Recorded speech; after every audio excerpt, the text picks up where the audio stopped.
So for Atheon, if you guys just kind of want to follow me a little bit, um, for the first minute of the encounter, we're just going to be clearing ads. Nothing particularly fancy's happening.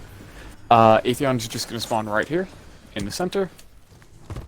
Clear ads for a minute, and then if you guys want to come up here, a minute into the encounter, he's going to teleport 3 people at random into either Mars or Venus, is what we call it. Essentially, he'll teleport you into a replica of this room. It's the exact same room, it just has a different color palette. So, Mars literally looks like Mars, just red sand, red sky, and what we call Venus has a bunch of trees. It's green, there's trees. They're all on Venus, but we just call them Mars and Venus because that's what people did in D1 and it stuck. So, cool. First thing you do, if you get teleported in, you call out to your teammates on the outside, whether you're on Mars or Venus, okay? Cool. Second thing, you spawn right here, and right where you spawn will be a relic on the ground. It's just a shield. Somebody has to pick it up, so just hold X. Make sure one of you grabs it, doesn't matter who, and just start running. Spawn in, grab relic, run down the stairs, and right in the center here, there's going to be a Vex Hydra called a Gatekeeper. You need to kill the Gatekeeper, otherwise we won't be able to get you out. So if you guys throw a grenade at it, hit it with grenade launcher, hit it with something on your way past. The relic holder can generally finish it off, but kill it, keep running. All the way to the back of the room here. By the time you get back here, you should be hearing callouts from the rest of your team on the outside. What they've been doing in the meantime while you do all that is they are seeing oracles pop up. They're going to relay the order that they popped up to you. So oracles are red boxes that show up in the sky.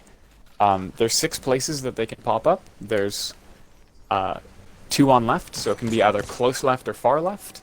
2 in the middle, close mid or far mid, and believe it or not, close right or far right are the last 2, okay? So any 3 of those can show up. So for instance, they could say close left, right, far left, okay? Which means you would shoot the close left one, then the right one, then the far left one. That makes sense so far? Okay. Makes sense. So you're going to do that for 3 rounds. There's going to be 3 rounds of 3. So they see them, they call them out to you, you shoot them, and then they'll see a new round in a new position, new order. They'll call them out to you, you shoot them. And then one more time, okay? After you shoot the final oracle in the final round, that starts damage phase. Alright? Cool. For damage phase, what you're going to do is once the final one is shot, you're going to exit out of the portal. These bronze circles on the side are the portals. The one you exit out of will depend on whether or not you're on Mars or Venus. The Mars portal is on the left, the Venus one is on the right. You don't need to worry too much about that because it will be evident which one you're exiting out of. It'll be active. Big blue circle in the middle, okay? So just look for the one that's open, go to that to exit. Go. When you get out of the portal, you're going to go around it to the stairs. That's where we're going to be doing damage. I didn't check your guys' power levels, but I think everybody's above 1300, correct? Yep. Yeah, that's right. Okay. Alright, so when you exit the portal, you'll run around it, because you come out this way, go to the stairs, and you go to the stairs in front of the portal you're exiting out of. So if we're in Mars, you come to these stairs, if you're in Venus, you go to those stairs. Right? And then we'll do damage to the boss who will be in the middle there. That's pretty much everything regarding the inside. The only other thing of importance on the inside is the relic. Why did you pick up the relic at the start? What is the purpose of it? When you're inside, you're going to go blind, slowly, but you will go completely blind. Your screen will be covered in a black mist. The purpose of the relic is they can hold left trigger, or whatever your block is bound to, essentially. You just hold left trigger, and it will create an aura around you that will cleanse everybody in the sphere, essentially, so that you can see again. You'll start going blind again, but they'll periodically cleanse you to make sure you can see. Alright? Nope. That's it. If you don't get teleported on the inside, you're going to be out here still. There's only 2 things you need to do out here. 1 is you need to open the portal for your teammates so they can eventually exit, and 2, you need to call out the oracles so that they know which ones to shoot in there. If the oracles are shot in the incorrect order, it wipes us. And if we take too long to shoot the oracles, it wipes us. We got to make sure that we're giving them the correct information, right? Go. First things first, how to open the portal. In front of each portal, there's a plate. So this would be the Mars portal. This plate here, you just stand on it. What you really want to do is stand on the pillar. The reason being, there's going to be a fuckload of supplicants, which are essentially suicide bomber harpies. They're going to flood the entire floor area of the outside here. So you want to be on high ground as much as possible, because they're just going to blow you up, essentially. You don't want that. So stand here until the portal is open. Once it's open, it's permanently open, so you can leave. You can get off the pillar, get the fuck out of Dodge. If you're not opening the portal, and it only takes one person to do it, if you're not opening the portal, you want to be up here on this ledge to call out the oracles. Because why you're up on the ledge, because you can see all of the oracles clearly. You're sharing the same vantage point as the people inside. So your left is their left, right? And B, you're up here because it's high ground, keeps the supplicants away from you, so they don't blow you up. So generally it's safe. Also, while the boss has people trapped in the portal, he's not shooting anymore, so you're safe to be up here.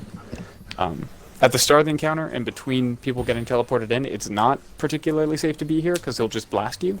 But while people are inside, you're perfectly fine to be up here. That's pretty much it, though. You're just calling out the order that you see them, you're making sure the portal's open, and you go from there. The oracles will pop up twice, so it gives you two chances to see the order they showed up in. Just make sure you're keeping an eye on that. It only takes one person to do it, but just make sure somebody is. Go. Last thing that's actually important is during damage phase. Damage phase is denoted by a 30-second buff called Time's Vengeance. So what Time's Vengeance is it is the period of time in which Atheon is damageable, but it's also a massive buff to your ability regeneration. So you'll get your super back really quickly. You'll get your grenade back every 2.5 seconds.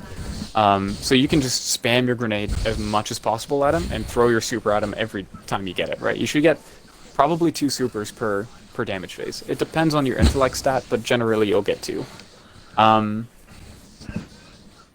Halfway through Time's Vengeance, 15 seconds on Time's Vengeance, the boss is going to choose one person to get a debuff called Imminent Detainment. So what happens when you get the debuff? You'll get a timer on the top of your debuff list. It's a 5-second timer. When it counts down and hits 0, you're going to get trapped. You're going to be unable to move, you're going to be unable to shoot, but the catch is that you trap anybody around you in the same bubble.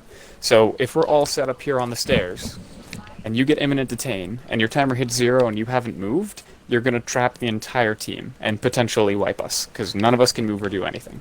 Okay? So, at 15 seconds on Time's Vengeance, halfway through damage phase, we'll call it out to check if he's chosen you to have the debuff. And essentially, all you gotta do is get the fuck out of Dodge. So run forward to the left or run forward to the right.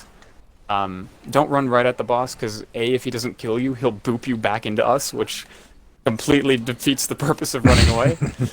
So just go to one of the stairs, try and find a safe offshoot in either direction, but generally, if you can, do stay in front of us so that we can free you quickly without having to turn around and try and find you. And then just run back to us as soon as you're free to continue doing damage. Okay? Go. I know it's a whole lot of little things all at once, but for the most part, that's everything.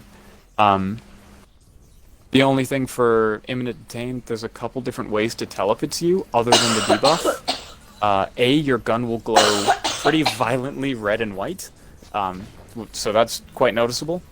And B, you'll get a sound effect that rises in pitch as your timer gets lower. So that's another tell that it's you. But again, we'll call it out to check if it's you, and if we see you glowing, we'll call out your name and tell you to get the fuck out of Dodge. But just keep an eye on it, okay? Easy. Alright, I say we give it a shot. Does anyone have any questions, anything that I'm not 100% on? And you're not going to be 100% until we actually run it. You can see it, but is there anything that comes to mind? Doesn't the Not supplicant really. shoot at you?